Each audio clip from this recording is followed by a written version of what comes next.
Am I the a-hole for choosing my dog over my future wife? I cannot do impressions. I don't know why I tried. Some part of me thought I was going to pull it off. Hello, everyone. I'm in a pretty big mental pickle, and I'm reaching out for help and have no idea where to turn to. Hopefully we can help out, Opie. Me and my fiance have been living together for 5 years now. Proposed to her about 3 years ago. For the most part, living with her is easy, and we get along just fine. We enjoy each other's company. About 4 years ago, we adopted a beautiful chocolate brown husky mix.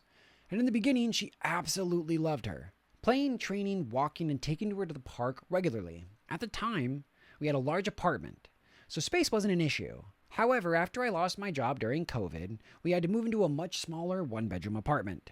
While we managed financially and adjusted by giving the dog more walks and park time, my fiance started to feel a little overwhelmed, especially by the dog's frequent whining for attention, which felt much more intense in a smaller space. She felt like she couldn't escape her whining. You got a husky. Okay, it's not whining, it's communication. They are very vocal dogs. Maybe they're not a dog person, I don't know, but to say it's whining, like even if it is some of the time, it's communication. They're trying to tell you something. They're very, very vocal dogs. They're very smart, and depending on where you live, it could be something as much as they're just too hot. People really love to get huskies in California, and that is not a dog for California. But people don't care about the dogs or the dog's needs. They just want their little trophy. It's frustrating. Over the course of about a year in that apartment, her feelings shifted from frustration to dislike and eventually to outright hate. She stopped helping with feeding, walking, or engaging with the dog entirely, saying she only puts up with it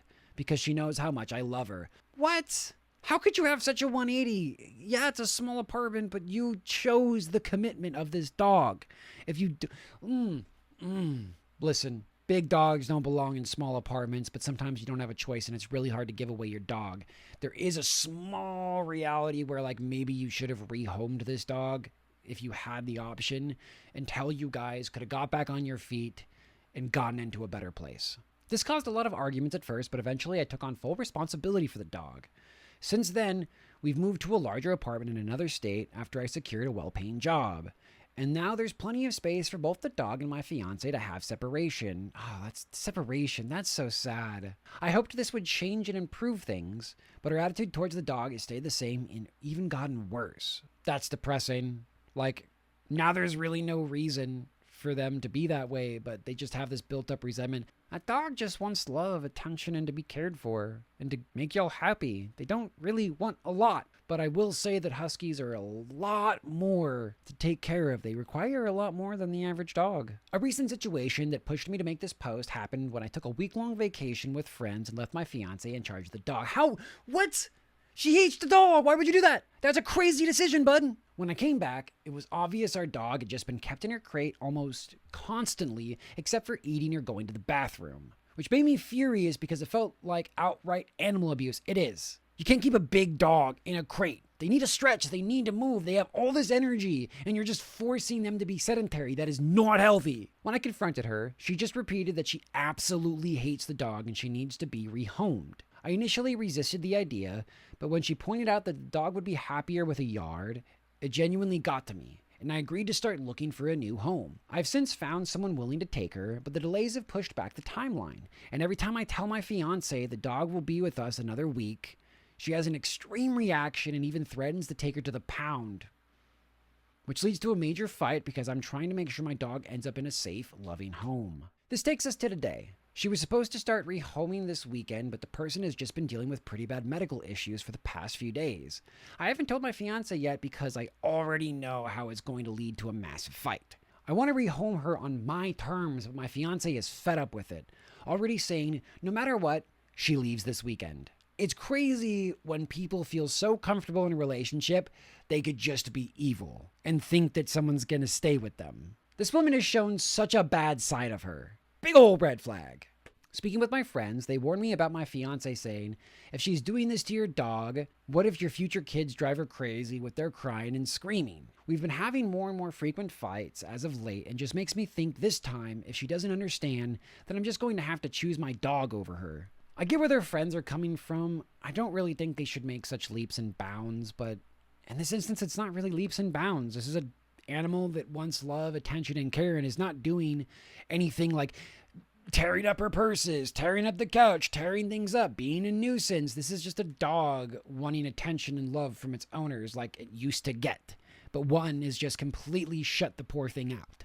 I'd be losing friends, her family that I'm on great terms with, and any support in the state I'm in, as my family is in an entirely different state. I feel financially I'll be fine, but it's also the mental cost of losing everything over my dog. However, I do feel that maybe I'm the a-hole for even considering that. For those of you who just read the whole thing, thank you, and I hope nothing but the best to every one of you. Am I the a-hole? This is so sad because when somebody gets it in their head that like it's either the dogs or this situation, what are you supposed to do? They're part of your family. It's something that you love so much. It is another little person there. Like, dogs are as smart as toddlers half the time. They understand, they care, they have feelings. They just want to love and be loved. And she has shown that she has no love for something like that. In this instance, I can't say that it's a weird leap to make that she would be cruel to your children if you ever had children. And that's a scary thought. Life gets hard. These things require good and bad times. You have to be willing for everything. And you have to show compassion and care when taking care of the bad times. You can't just love something one day and choose to hate it the next because shit got hard. That's a bad sign, and she needs to reflect on that. And maybe by losing her so-called love, maybe she'll understand, because somehow it feels like she's had one foot out the door from this situation to just put you in such a terrible ultimatum. Like, it's either the dog or me. I know she isn't saying that, but she's saying that. She's like, the dog's gotta go. The dog is going. You don't have a choice in the matter because I find it annoying that the dog makes noises being a husky. Maybe you guys shouldn't have gotten a husky. There's quiet dogs out there. German Shepherds are pretty chill dogs. They like to just chill, and they're protectors. This is when it goes into maybe doing a little bit of research on the breed that you want. That was something I had to heavily consider when I wanted a dog at an early age, but I wasn't able to get a dog until I was much, much older. But that's just my opinion. I'd love to hear yours. Whatever platform you're on, drop a follow, drop a sub, and we'll catch you in the next one.